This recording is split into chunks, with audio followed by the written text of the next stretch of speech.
Hola a todos, estamos en nuestro webinar de filosofía, alfabetización filosófica. Hemos analizado hasta ahora varias escuelas filosóficas y bueno, la idea de este webinar no es que ustedes sean eruditos en Kant o Nietzsche o nada por el estilo, sino que básicamente nos demos cuenta de cómo funciona el mundo y podamos hacer nuestra propia opinión.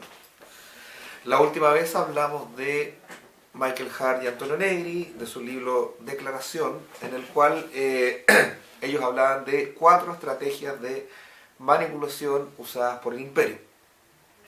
Hoy día vamos a seguir en esa línea, vamos a hablar de don Noam Chomsky. Chomsky es un lingüista norteamericano, pero no vamos a hablar de su trabajo en lingüística, que además ha sido un activista político y debemos decir que es un filósofo importante de carácter marxista, aunque él dice que no es marxista. Él ha sido citado muchas veces por Slavoj Žižek y sin embargo a Chomsky no le gusta Žižek.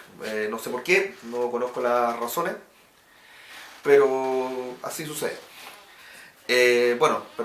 Chomsky dice que el lenguaje que usa Žižek es muy extraño, que tiene ese típico lenguaje teórico que a él no le gusta, que no se hace entender con la gente, ante lo cual Žižek dice: yo no sé por qué no me quiere si yo siempre lo cito y para mí es un referente, pero bueno, así son las cosas ahora. El caso es que él también habla de estrategias de dominación y él las divide en 10. Estas estrategias yo creo que todos las hemos visto y vamos a tratar de verlas con ejemplos concretos, lo cual tiene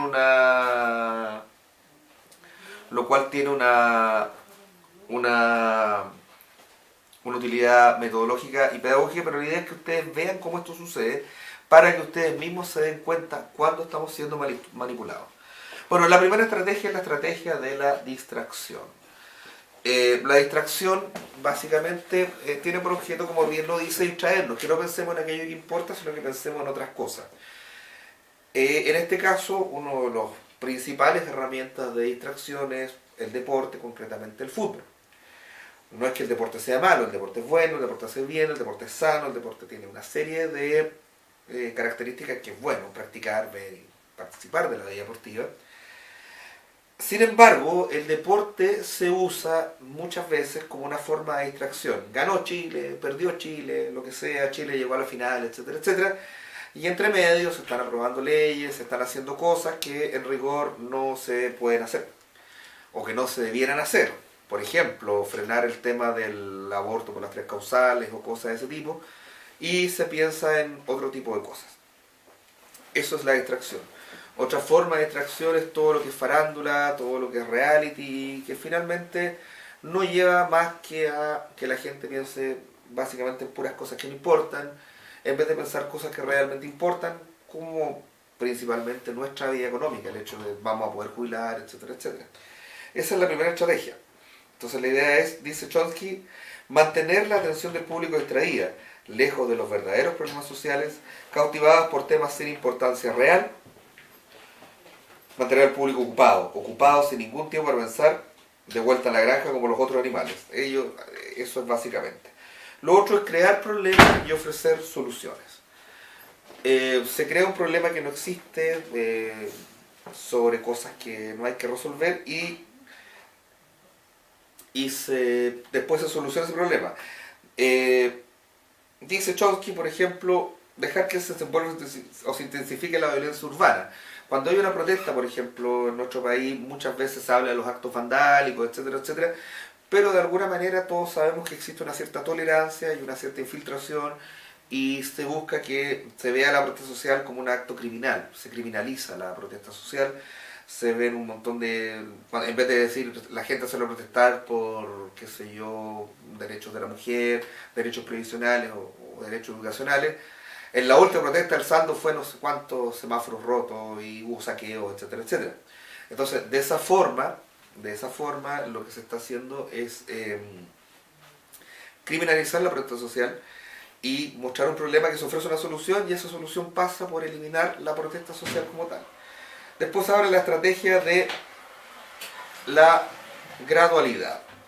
Esto lo hemos visto principalmente en el caso chileno, yo estoy hablando desde Chile, de las privatizaciones. Se privatizan algunas empresas públicas, se admite capitales privados, esto va de a poco, etcétera, etcétera, hasta que finalmente nos encontramos con que estamos en un sistema completamente neoliberal, estamos en un sistema completamente en el que el Estado ha sido expropiado de todo, y bueno, el Estado en este sentido somos todos.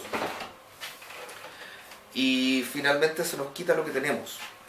Y eso se hace gradualmente. En el caso chileno, esto se hizo en dictadura, y en el caso, por ejemplo, inglés, esto se hizo gracias a la guerra de las Malvinas.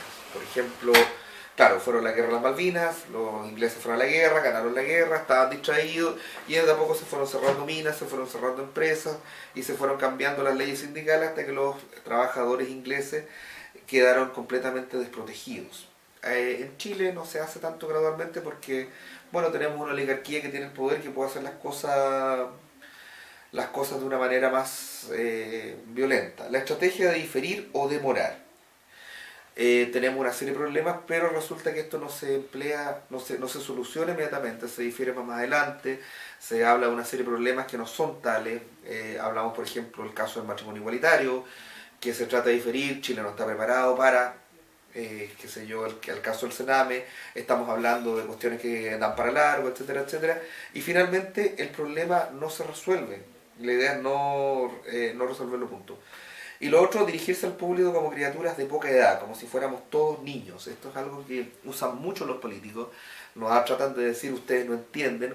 Me tocó una vez estar en una reunión de la Unión Nacional de Artistas, que era a propósito de la televisión digital, y llegó un personero de gobierno al que no voy a nombrar, y nos dio una clase sobre cómo funcionaba la televisión digital. Ahora, yo estaba como guionista simplemente, sin embargo, en ese evento estaba la gente que más sabía de televisión en Chile. Y bueno, que llegara un ministro que no tenía idea de decir, ustedes no se dan cuenta cómo esto funciona. Sí, la gente que estaba ahí sabía cómo funcionaba, pero claro, se les minimizó, se les trató como personas de poca edad, como si fueran niños. Y de esa forma el gobierno manipula. En este caso ese esfuerzo no resultó, porque la gente que estaba ahí era precisamente experta en el tema que se estaba discutiendo. Lo otro, y esto lo van a ver mucho, utilizar el aspecto emocional mucho más que la reflexión. Esto es básicamente que en vez de decirte, mira, lo bueno de esto es esto, lo malo de esto es esto otro, etcétera, etcétera, yo te hable, bueno, esto va a ser por el futuro de Chile, en realidad yo estoy con los trabajadores, y una serie de frases que se dicen en estos casos, que en rigor no dicen nada. En rigor lo que se está haciendo con esto es simplemente apelar al aspecto emocional. No lo hemos visto eso ahora último en Chile, aunque sí un poco. Por ejemplo, la presidenta Michelle Bachelet, más o menos como una suerte de mamá, y habla que todos los chilenos tienen que tener acceso a la educación, y etcétera, etcétera. Sí, pero ¿cómo tiene que hacerse esto? ¿De dónde va a salir la plata de esto? Se hace una reforma tributaria que golpea terriblemente a la clase media, en algunos aspectos más que la clase alta, mientras que las mineras siguen sin pagar el royalty. Pero se apela al aspecto emocional, que todos vamos a tener educación, etcétera, etcétera, y una serie de cosas. Ahora, ¿qué educación vamos a tener? Eso es otro tema. Por ejemplo, claro, todo el mundo va a salir a la universidad, pero ¿con qué título? O sea, ¿y para qué? Entonces, es eso, digamos, lo principal. Eso es una de las cosas que se usa como estrategia de dominación. Lo otro, mantener al público en la ignorancia y la mediocridad. En esto normalmente juegan un rol muy importante los medios de comunicación. Yo ya no veo televisión abierta, pero la televisión abierta básicamente se trata de puras idioteces. Ver un matinal, yo cuando he tenido que ir a un banco, hacer una cola y esperar que tienen puesto el matinal, es verdaderamente angustiante ver cómo se hace ese tipo de cosas. En este momento sé que existe un programa que se llama La Hermandad, que habla de cuestiones ocultistas, que francamente no son más que supersticiones, y es volver atrás. Es dejar salir de la razón y volver a antes del siglo XVIII, antes de Kant, antes de que toda esta gente que nosotros ya vimos nos dijera, en la razón es capaz de explicar el mundo, para que aparezca una medium que diga que los muertos le hablan. O sea, eso es una forma de mantener a la gente en la ignorancia y en la mediocridad. Estamos volviendo a la Edad Media, falta que casen brujas, sería pero ya lo último. La hora, Lo otro es estimular a la gente que sea complaciente en la ignorancia y la mediocridad. O sea, si a mí no me gusta ser un mediocre, si yo no creo esas cosas, soy un tipo intolerante, soy un tipo fome, se muestra a la gente que no está a favor de este tipo de cosas como gente aburrida, aparecen muchas críticas de científicos a este tipo de cosas, pero no se toma en cuenta, porque los choros es esto, entonces aparece, qué sé yo, el medium, aparece el tarotista o el, ¿cómo es la palabra? Demonólogo, estudioso de demonios, que yo no he conocido nunca un demonio, he conocido gente muy demoníaca, pero no demonios. Y bueno, y eso se ve como complaciente, eso se ve como los choros, eso se ve como los taquilleros, mientras que la persona que estudia, la persona que se prepara, así como gente como uno, termina siendo un nerd, a los niños que sacan buenas notas les hacen bullying, porque claro, no queremos que haya gente inteligente, no queremos que haya gente que cuestione, porque la gente que cuestiona, ¿qué es lo que cuestiona finalmente? Cuestiona el poder. El paso que sigue es reforzar la culpa interior. Yo tengo la culpa de lo que me pase. Aquí hay dos cosas importantes. Toda esta doctrina de autoayuda. Tú eres capaz de sanar tu vida. Decrétalo. Tú eres capaz de hacer.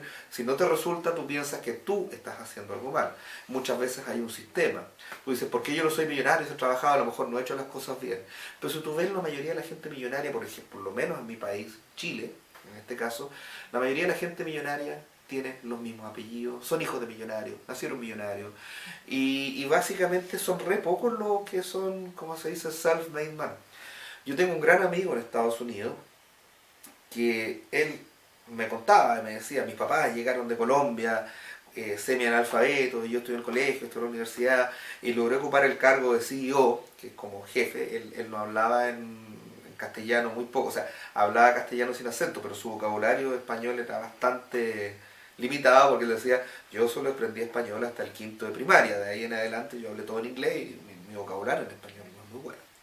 Bueno, pero él se jactaba, por ejemplo, de ser de un origen humilde y de haber llegado donde llegó gracias a su esfuerzo y a su intelecto. ¿Cuánta gente han conocido, por ejemplo, en Chile que haga esto? La mayoría no lo hace. La mayoría de la gente que, incluso hay gente que lo ha logrado, se va a inventar ancestros nobles, se va a inventar una serie de cosas. ¿Por qué? Eso es una de las cosas. Pero acá como tenemos eso, pero la gente tampoco se da cuenta de eso. Entonces la gente cree, por ejemplo, que si yo no logro mis metas es mi culpa. No se dan cuenta que llegó un tipo de un apellido con muchas R que ya nació gerente antes que tú y que nunca te iban a dar el cargo porque él ya lo tenía ganado solo por el hecho de nacer con ese apellido. Entonces tú tienes la culpa de no lograrlo, tú tienes la culpa de no lograr tus metas, yo tengo la culpa de no poder lograr, etcétera, etcétera, cuando en el fondo lo que está ocurriendo es que hay una oligarquía que tiene el poder que reserva esos lugares para ellos. Yo creo que a muchos nos ha pasado esto y muchos lo hemos visto. Ahora, el último es conocer a los individuos mejor de lo que ellos mismos se conocen. Existen una serie de disciplinas como la neurociencia, la psicología, que han terminado sirviendo al marketing. Cuando tú ves un comercial de televisión, o cuando tú ves una película muchas veces, incluso una serie, este comercial no solamente está hecho por artistas o guionistas, hay psicólogos, sociólogos y otros profesionales detrás que te dicen, si tú usas este color y pones esto en este plano, lograrás una serie de impulques, una serie de impresiones lleguen a la cabeza de las personas y de esa forma la gente esté más susceptible de recibir influencia. Básicamente el solo hecho de ver televisión, estar mucho rato ver televisión, te vuelve mucho más dócil, te vuelve mucho más propenso a ser dominado por otros. Y esto la gente que está en control lo sabe. En un departamento de marketing no hay solamente artistas ni creativos, hay psicólogos, hay sociólogos, hay un montón de gente que te dice sí, pero cambia esta frase y ponla de esta otra manera, porque de esa forma tú estás imponiendo esta idea y eso va a llegar al inconsciente de la persona. ¿Sabemos de lo que estamos hablando? No, no sabemos. Acaba de usar una forma de dominación. Yo lo he usado muchas veces en negociaciones y cosas así. Oye, tú sabes de lo que estoy hablando. No, no sabes, pero la gente cree que sí. Es una forma de jugar. Bueno, eso lo puede hacer uno en una conversación, pero imagínense cuando un grupo de personas tiene todos los canales de televisión, todas las radios, etcétera, etcétera, y te dicen una cosa que tú no sabes que están haciendo. Por ejemplo, a ti no te venden un producto, te venden estatus, te venden felicidad. Tú cuando ves un comercial normalmente de Coca-Cola, por ejemplo, en alguna parte dice tome Coca-Cola, pero la Coca-Cola es sinónimo de amistad, es sinónimo de alegría, es sinónimo de un montón de cosas, etcétera, etcétera. Como el viejito Pascuero lo inventó la Coca-Cola, San Nicolás que tenemos es un invento de Coca-Cola, un poco más antiguo antes de que esto se desarrollara, pero a este nivel ya está todo sumamente pensado, sumamente sabido y las estrategias están. Ahora, ¿cuál es la forma de contrarrestar esta estrategia? Bueno, aquí es donde la filosofía tiene un lugar, aquí es donde nosotros decimos, en realidad yo no estoy de acuerdo. ¿Y por qué? ¿Quién lo dice? ¿De dónde salió esto? Cuando tú empiezas a hacer ese tipo de preguntas, muchas de estas, la mayoría de estas estrategias pierden inmediatamente su poder sobre ti. ¿Qué pasa si en un momento dado tú sencillamente dices, no, en realidad yo no quiero tener esto, oye, en realidad, pero sigamos hablando de lo que estamos hablando, no me interesa el partido de fútbol, me interesa lo que está pasando con mis fondos de pensiones, etcétera, etcétera. Si tú eres capaz de mantener tu atención y distinguir lo irrelevante de lo importante, ya haces mucho. Por eso es bastante urgente este tipo de taller, por eso es bastante urgente que la gente se informe, que la gente sepa. La gente que tú dominas está informada, sabe lo que está haciendo. Si tú sabes lo que ellos están haciendo, va a ser mucho más fácil. Si tú ya conoces sus estrategias, va a ser fácil darte cuenta que están usando una estrategia contigo y tú vas a poder devolverla o vas a poder negarla. Eso sucede y bueno, si tú no consumes más allá de lo que tú debes consumir, si tú te comes la comida que debes comer y tienes los aparatos en tu casa que debes tener para tener una vida plena y no tienes, o sea, me compré un celular pero justo, oye, hoy día salió otro mejor que el que compré ayer, tengo que cambiarlo porque tienes esa necesidad de estatus, tienes esa necesidad de calzar con una sociedad que está diciendo que tú constantemente compres y constantemente estés a una altura de consumo. Si tú te das cuenta de ese mecanismo y dejas de seguir el juego, ya en ese momento vas a gozar de un grado de libertad que no va a gozar la mayoría de las personas. Es eso. Bueno, no es una estrategia de dominación, pero para que vean este video igual es necesario que nos den like. Es súper importante. Compartan el video, pónganlo en redes sociales, pónganlo en Twitter. La internet es un arma de doble filo, así como estamos nosotros hablando de esto, hay otros hablando de una serie de estupideces. Algún día, la próxima vez, voy a hablar de las conspiraciones Illuminati, que debo decir que es mi placer culpable, son sumamente entretenidas. Como ciencia ficción, algunas incluso son maravillosas, sin embargo no es verdad. El problema es que te las presenten como verdad y que te manden a ver una serie de cosas que no son la verdad. O sea, si te preguntas quién domina el mundo, bueno, es súper fácil, ve dónde está la plata. Ahí, esa es la gente que domina el mundo. Y nada más, no hay ninguna organización secreta, no hay ningún plan más que enriquecer a los que ya son ricos. Pero vamos a hablar de este tipo de conspiraciones porque son divertidas. Vamos a hablar de toda esta cosa entre comillas ocultista, digamos, para reírnos un poco y para darnos cuenta de cómo esto también es una forma de extraer la atención, esto también es una forma de simplemente evitar que pienses en los verdaderos problemas. Bueno, muchas gracias y nos vemos en el próximo webinar de alfabetización filosófica. Espero que esto les guste. Las 10 formas de dominación de Chomsky están publicadas en muchos lugares. Solo busquen, ustedes ponen Chomsky 10 y les van a salir inmediatamente en inglés y castellano todos los links. Espero que lo estudien. Yo por supuesto que hago una muy somera pasada sobre esto, pero la idea no es que ustedes no se queden con esto, la idea es explicarles a entender más. Bueno, denme like para que esto suba, compártanlo, conversen, no sé, eso. Y eso sería, y nos vemos a la próxima. Nos vemos.